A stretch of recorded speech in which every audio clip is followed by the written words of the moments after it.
제가 틀렸대요. 그래서 이게 무슨 말인가 딱 봤더니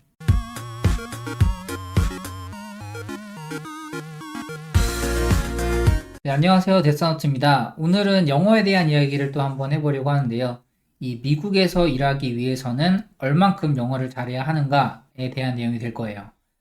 커뮤니티 같은 데 보다 보면 이런 글들을 종종 봐요. 미국에서 일하기 위해서는 일단 영어를 원어민급으로 잘해야 한다. 그래야 잡을 수 있다. 이런 글들이 보이는데, 저 같은 경우도 이런 글을 대학원 선정하는 시점에서부터 봤어요.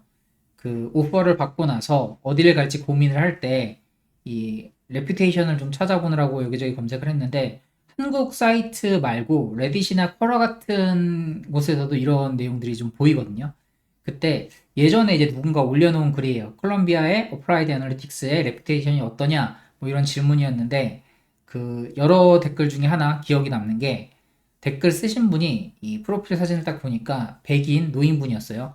일단 뭐 그 레퓨테이션에 대해서는 걱정할 필요가 없다. 뭐 아이비리그니까 전공에 상관없이 충분히 레퓨테이션 괜찮은데 그 다음에 뭐라고 하냐면 너의 그런 영어 실력으로는 아이비리그에서 공부할 수 없는 수준이니까 이런 질문글을 작성하기 전에 영어 공부부터 좀 하고 와라 라는 식으로 굉장히 세게 댓글을 다셨더라고요. 근데 저는 그 댓글을 보고 되게 뜨끔했던 게 사실 제 영어 실력이 그 질문자보다 나을 거라고 생각하지 않았거든요. 저도 굉장히 영어를 겨우 시험 점수만 갖춘 상태였기 때문에 그 내용을 보고 진짜 나 여기 괜히 유학 가서 영어 때문에 엄청 고생하는 거 아니야?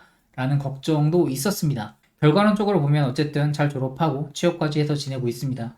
그러니까 뭐 영어를 좀 못한다고 해서 진짜 못할 정도는 아니다. 뭐 힘들 수는 있지만 하면 한다. 이런 얘기를 하고 싶어요. 이게 취업에서도 좀 마찬가지입니다.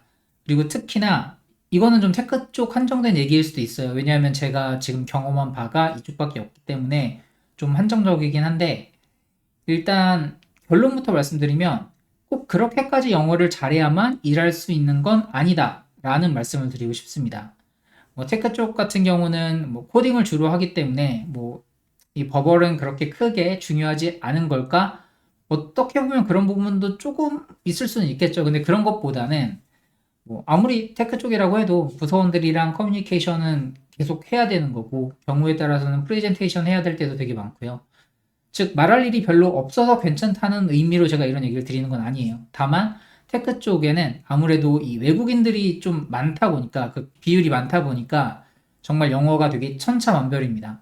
그래서 내 발음이나 액센트가 조금 이상하다고 해도 나만 혼자 막 되게 튀는 그런 상황은 아니에요. 그래서 그런 정말 다국적 인재들과 함께 일을 함으로 인해서 오히려 나의 부족한 영어임에도 불구하고 조금 더 자신감을 갖는 그런 상황도 될 수 있었어요. 일단 제가 그런 글들을 보면 저를 반증으로 좀 내세우고 싶거든요. 그러니까 저는 이 케이스의 산 증인이니까 영어를 잘 못함에도 불구하고 작부에서 일을 잘 하고 있는 상황이니까 말씀드려보자면 저는 정말 처음에 미국에 이제 유학 가기 전부터 그리고 유학하는 그 대학원 가는 도중에도 내가 정말 미국에서 일을 할 수 있을까라는 의구심이 들 만큼 영어를 잘 못했습니다. 특히나 이 회화 같은 것들이죠. 리스닝이 특히나 더 안 됐었고요. 물론 지금은 처음 미국 왔을 때보다는 훨씬 나은 수준이 되었긴 한데 그렇다고 해서 지금도 그렇게 잘하는 건 아니에요.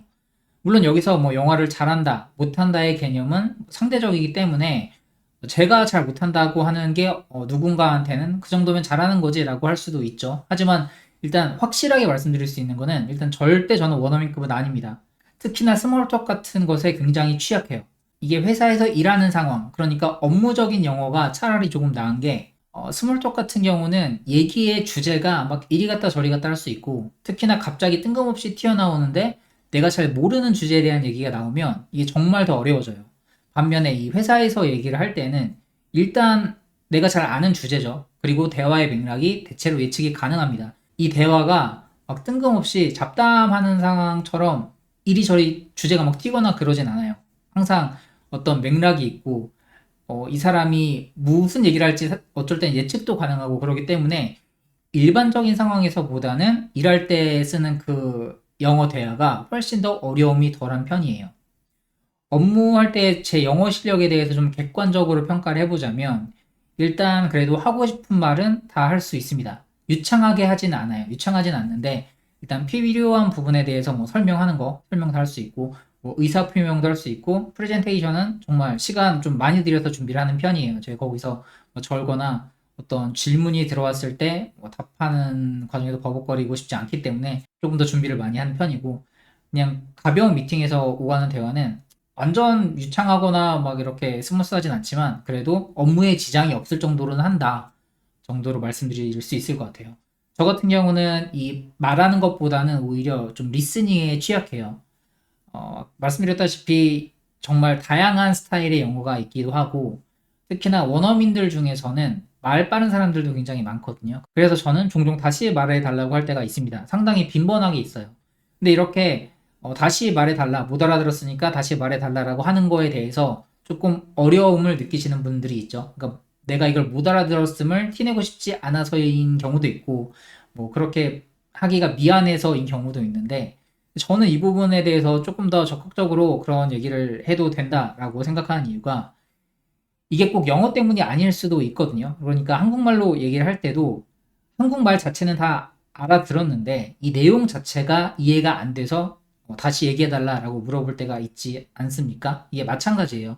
그러니까 누군가가 자신의 로직을 설명하는데 그 어떤 필요한 전제를 설명하지 않고 나만 그렇게 가지고 있는 전제를 다른 사람도 가지고 있을 거라고 생각하고 얘기를 하면 그걸 듣는 입장에서는 그 논리를 한 번에 이해하기가 어려울 때가 많아요. 그러니까 업무할 때 특히나 이런 일이 빈번하게 생기거든요. 저희 뭐 매니저가 뭐 이걸 이렇게 해서 저렇게 저렇게 해보자라고 하는데 그 사람의 로직 밑에는 어떤 전제가 깔려 있어요. 근데 저는 애초에 그 전제에 동의를 안 하는 사람이고 그러면 그럴 때는 다시 말해달라고 하면 이제 그제서야 그 전제까지 뭐 설명을 해주거나 그렇게 되거든요.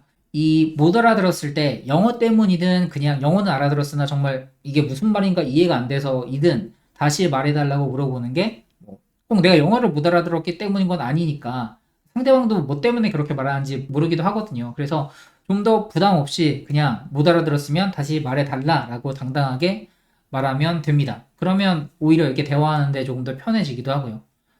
자, 다시 처음으로 돌아와서 미국에서 일하려면 영어가 원어민급이 되어야 한다. 뭐 어떤 필드에서는 그래야 할 수도 있을 것 같아요. 근데 일단 다 그렇진 않다. 적어도 테크 쪽에서는 더더욱 그렇지 않다. 물론 영어를 잘하면 테크 쪽이라도 훨씬 유리한 게 맞아요. 특히나 이 매니징 하게 되면 커뮤니케이션이 더 중요해지기 때문에 당연히 뭐 분야 상관없이 영어를 잘하면 유리한 게 맞습니다. 제가 이런 얘기를 하면은 막 영어를 못해도 된다. 영어를 아예 안 해도 된다. 그냥 영어 실력은 실제 업무 성과와 상관이 없다. 이렇게 받아들이실 수도 있는데 그 얘기는 아니에요. 영어를 잘하면 당연히 잘할수록 좋습니다. 어떤 식으로는 분명히 도움이 되는 건 사실이기 때문에 영어가 뭐 전혀 중요하지 않다 이런 얘기는 아니에요. 제가 여기서 말씀드리고 싶은 거는 영어를 잘 못하면 정말 구직조차 안 될 정도로 그렇게 중요한가 이런 부분에 대해서만 한정하자면 그렇게까지 크리티컬하지는 않다. 적어도 테크 분야에서는 이런 말씀을 드리고 싶습니다. 제가 처음에 말씀드렸던 것처럼 제가 그 겪었던 사례 뭐 대학원 이렇게 검색할 때 느꼈던 그런 감정 걱정되거든요. 나는 이렇게까지 영어를 잘하지 못하는데 그렇게 말하는 사람들이 있으면 이 도전해보기도 전에 좀 주눅들거나 뭐 포기할 수도 있을 것 같아요. 그래서 그런 분들이 혹시나 걱정을 하신다면 그건 아니다. 일단 도전해볼 만하다라는 얘기를 꼭 드리고 싶었습니다.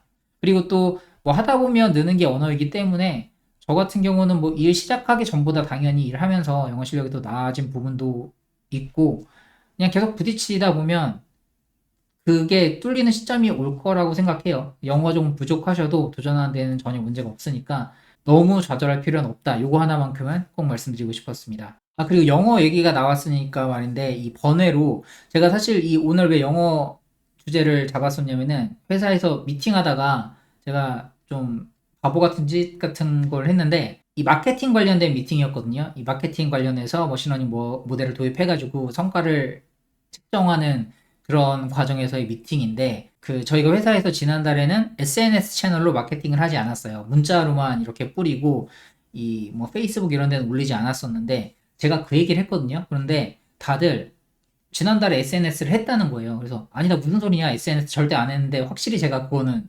맞는 걸 알고 있거든요. 그래서 안 했지 않느냐 이렇게 똑같은 얘기가 몇 번 오고 갔어요. 근데 저 빼고 다른 사람이 다 제가 틀렸대요. 그래서 이게 무슨 말인가 딱 봤더니 제가 SNS라고 하는 것을 이 미국 사람들은 잘 쓰지 않더라고요. 그냥 소셜 미디어, 소셜 네트워크 이렇게만 말하고 SNS라는 표현은 진짜 거의 쓰지 않는.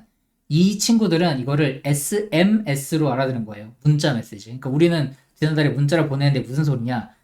그러다가 이제 마침내 오해가 풀렸죠. 그래서 너네는 이걸 SNS라고 안 하냐 물어보니까 그렇게 안 쓴대요. 자기는 그렇게 안 쓰고 그냥 소셜 네트워크, 소셜 미디어 주로 소셜 미디어를 많이 쓰지. SNS는 안 쓴다고 하니까 저는 이거 한국에서 진짜 많이 쓴다 그랬거든요. 이거 코리안 잉글리시인가 제가 이랬는데 그냥 되게 뭐 신기하다는 듯이 생각을 해요. 제가 그래서 구글링을 해봤거든요. SNS가 구글에 검색을 해도 이 영어 사이트에서 데피니션으로 나오기는 해요. 소셜 네트워크 서비스가 나오는데 실제로 미국 사람들이 평소에 쓰지는 않는다라고 하더라고요. 그래서 원래는 이 처음에 업무 중에 영어 때문에 생긴 어떤 에피소드 같은 걸 얘기할까 하다가 그것보다는 조금 더 좀 메시지가 있게 영어를 그렇게 되게 잘하지는 않더라도 도전해서 하다 보면 어느 정도 좀 할만하다 할 수 있다라는 얘기를 하고 싶었습니다. 자, 그럼 오늘 영상은 여기서 마치고 다음에 또 좋은 영상으로 찾아뵙도록 하겠습니다.